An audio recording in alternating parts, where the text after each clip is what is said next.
વડોદરાના ફતેગંજ બ્રિજ પર ખાડા પડવાની શરૂઆત થઈ ગઈ છે, તેમ છતાં પણ તંત્ર દ્વારા કોઈ જ કામગીરી કરવામાં આવી નથી, જેના પરથી એ સ્પષ્ટ થાય છે કે પાલિકા આ બ્રિજ પર કોઈ મોટી હોનારતની રાહ જોઈ રહ્યું છે।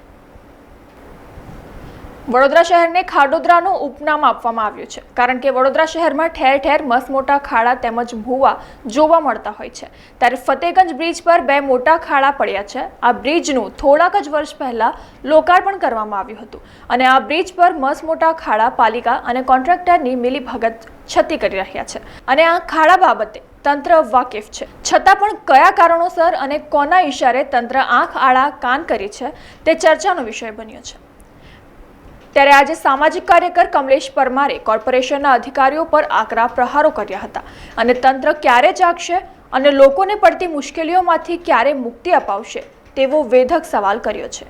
કદાચ કોર્પોરેશન મોટી હોનારતની રાહ જોઈ રહી છે કે શું તેવું સરેઆમ લોકોમાં ચર્ચાઈ રહ્યું છે।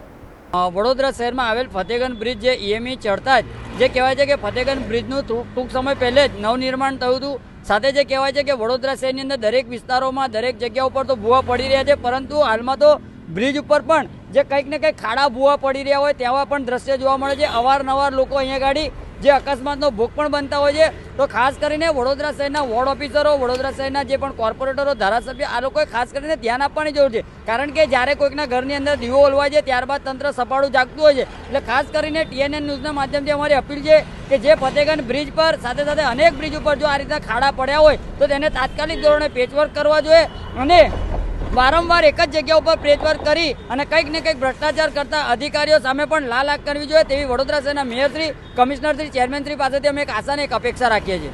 સમાચારોના સતત અપડેટ માટે TNN ન્યૂઝને YouTube પર સબસ્ક્રાઇબ કરી બેલ આઇકોન પ્રેસ કરો અને અમારી સાથે જોડાયેલા રહો Facebook, Instagram અને Twitter ઉપર।